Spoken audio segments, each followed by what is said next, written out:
Jemaat yang terkasih, Salam. Tuhan tinggallah bersama dengan kami.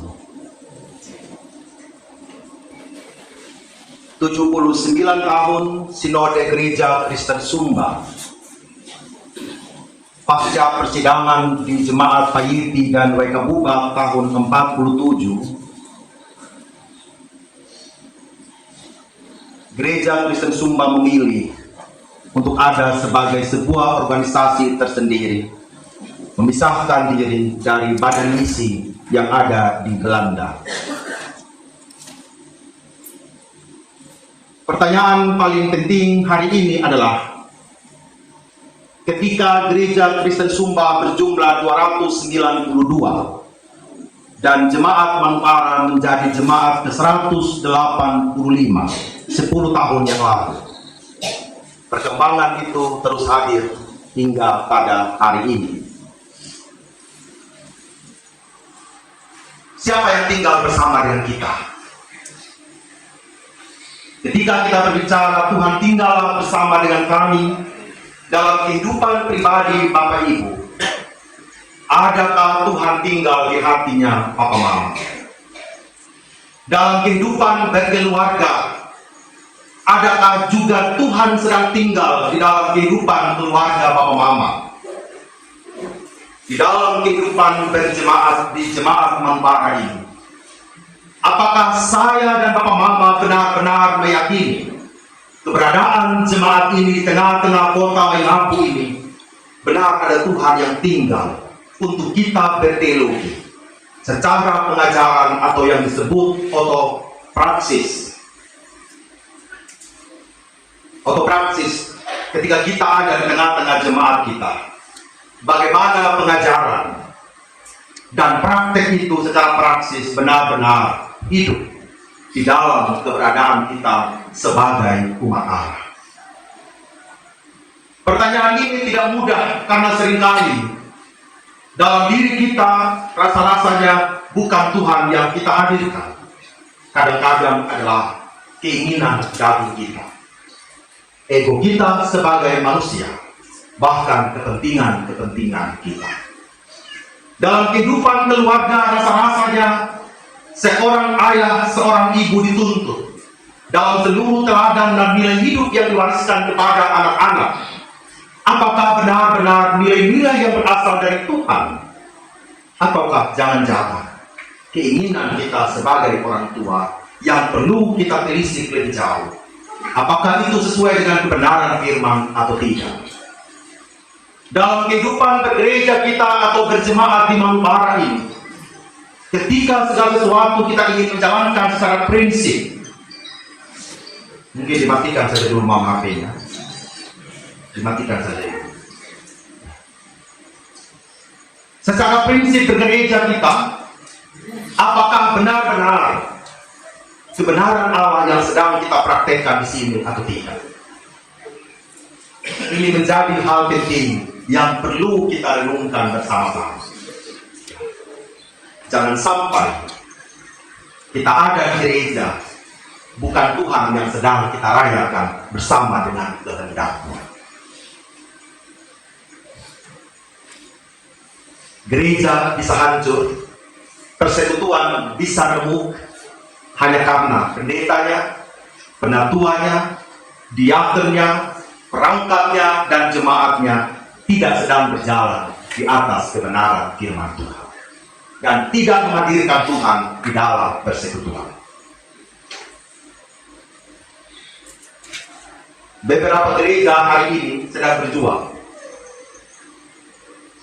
Uang jemaat dipinjam oleh jemaat normal, puluhan juta. Jadi kalau jemaat Manupara sedang berjuang untuk merapikan keuangannya itu, bukan tidak ada contoh normal, sudah ada contoh. Ketika Gereja Kristen Sumba hari ini berjuang sampai 79 tahun, bukan gereja ini sedang baik-baik saja. Beberapa aset tanah hilang normal di tengah jalan. Beberapa pendeta yang akan emeritus mengklaim bahwa gereja sebagai miliknya. Artinya, persoalan gereja ini bukan ada di luar sana, Pak Mam. Kalau kita lihat di televisi, Pak, persoalan ini ada di dekat kita. Jadi kenapa kita semua benar-benar harus bergumul bahwa sejatinya yang tinggal di dalam seluruh persekutuan kita itu hanya Tuhan dan kehendaknya, bukan yang lain. Ini prinsip. Pengalaman demikianlah yang dialami oleh dua orang murid yang sedang berjalan ke Emmaus dari Yerusalem. Perjalanan 11 km, perjalanan yang berat. Dalam kondisi keadaan murid yang vakum. Mereka dalam kondisi takut pasca kebangkitan tragis yang menimpa gurunya. Mereka sedang menyaksikan secara mata kepala sendiri bagaimana guru mereka disiksa dalam perjalanan dan mereka harus bersembunyi di balik realita itu.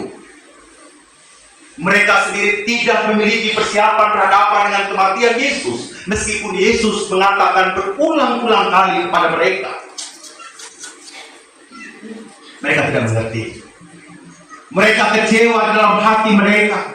Mereka menganggap Yesus akan membebaskan mereka dari pemerintahan Romawi, dari seluruh kelaliman yang dialami oleh masyarakat secara politik. Tetapi mereka tidak menemukan itu, dan kenyataannya prajurit mengadili guru mereka.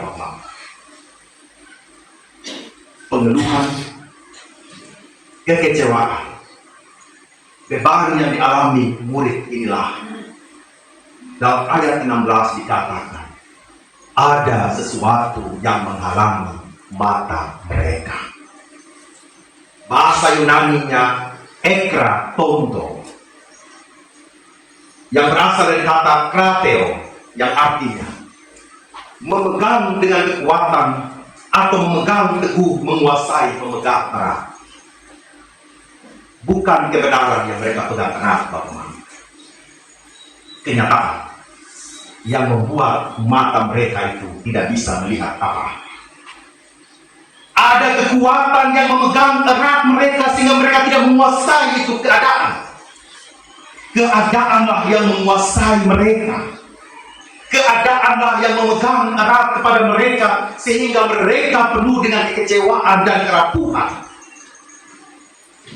Dan itulah yang menghalangi mereka untuk tidak melihat Tuhan. Bapak Ibu, apa hari ini yang sedang memegang erat sama kita sehingga kita tidak menghadirkan Tuhan bersama-sama dengan kita?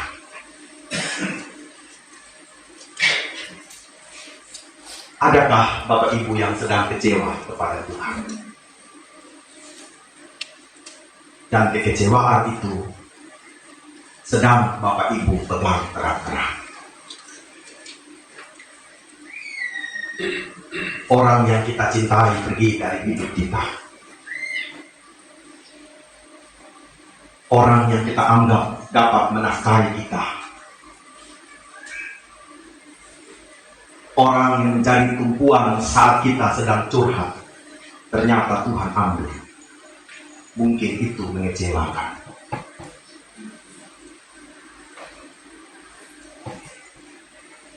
Hari ini mungkin kita sedang kecewa. Ekonomi, bisnis, usaha yang kita bangun ternyata tidak berjalan sesuai dengan kehendak kita. Kita marah. Kita tidak melihat pemeliharaan Tuhan. Kita mengajukan berbagai pertanyaan dalam diri. Tuhan, mengapa Engkau meninggalkan saya dan keluarga dalam keadaan ekonomi yang terpuruk? Mungkin hari ini kita sedang mengalami yang namanya kegagalan kita. Kita merasa gagal sebagai orang tua, rasa-rasanya kita tidak mampu untuk mendidik keluarga kita jauh lebih baik dari hari ke hari. Minuman keras, mabuk-mabukan, caci maki ada di tengah-tengah keluarga kita. Dan kita bertanya, Tuhan, Kapan Tuhan merubah segala sesuatu ini? Dan berbagai pergumulan, entah itu ringan atau berat, sakit penyakit yang belum diangkat dari diri kita, dari orang tua kita, dari anak-anak kita, mau sampai kapan Tuhan?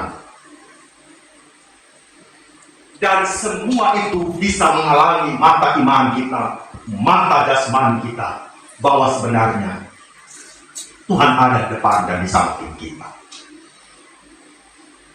Para murid larut di dalam kekecewaan dan sakit serta kesedihan yang mendalam.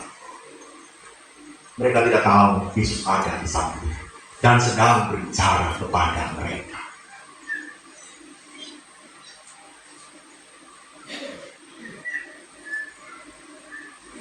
Saya dan Papa Mama dalam titik tertentu bisa saja kita tidak mengenali Yesus dan kehendaknya. Karena apa? Pergumulan terlalu berat, Papa Mama. Utang piutang yang belum selesai. Anak-anak yang suruh sekolah huru-hara, Papa Mama, ada di depan kita.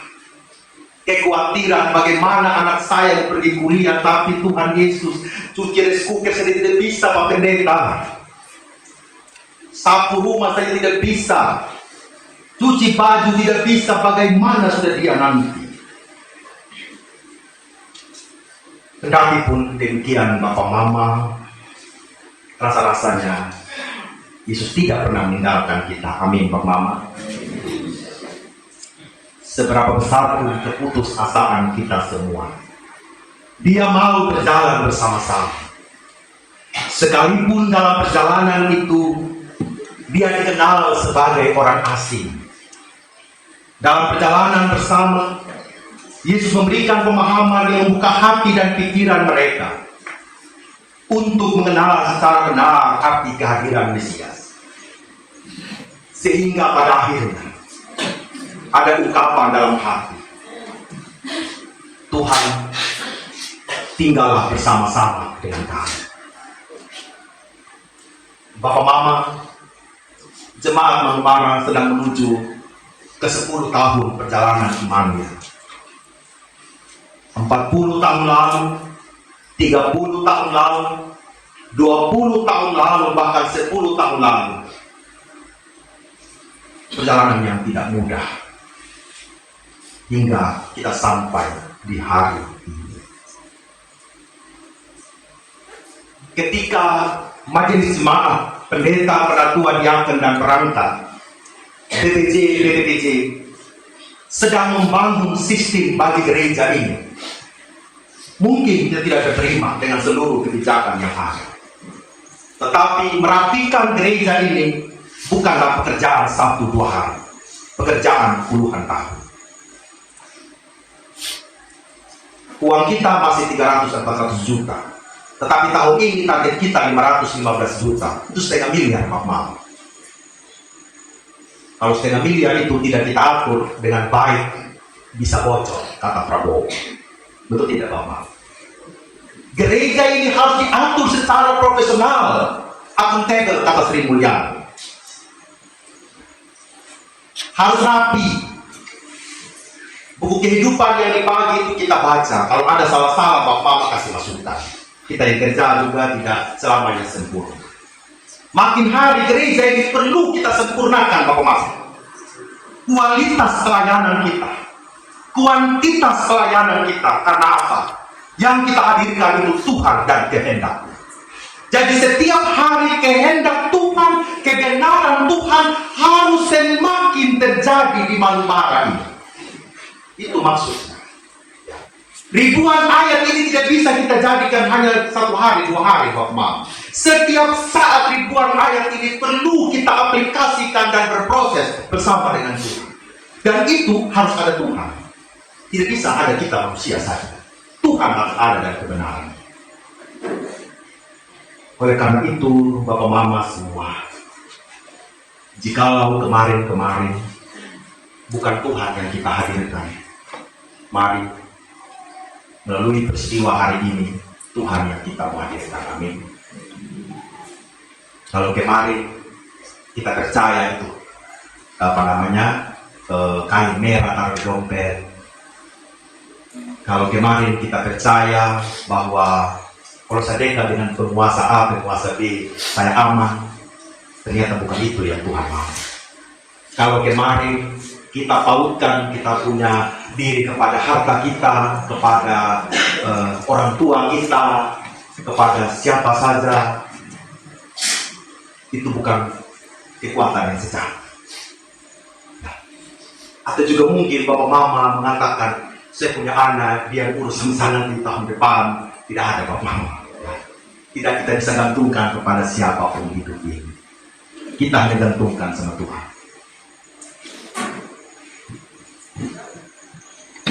Untuk itu, sebagai tanda kehadiran Allah di tengah-tengah gereja Kristen Sumba dan Manubara, maka kita sebagai umatnya pun harus menjadi perwakilan kehadiran Allah di tengah-tengah budaya ini dengan melakukan firman-Nya. Sehingga dalam seluruh aras pelayanan jemaat sinode dan klasis di gereja Kristen Sumba, berkarya menjadi berita bahwa Allah tidak pernah meninggalkan umatnya dalam seluruh realitas pergumulan yang terjadi. Selamat ulang tahun sinode gereja Kristen Sumba, selamat menyambut ulang tahun jemaat Manubara yang ke-10. Tuhan memberkati kita. Amin untuk firman Tuhan.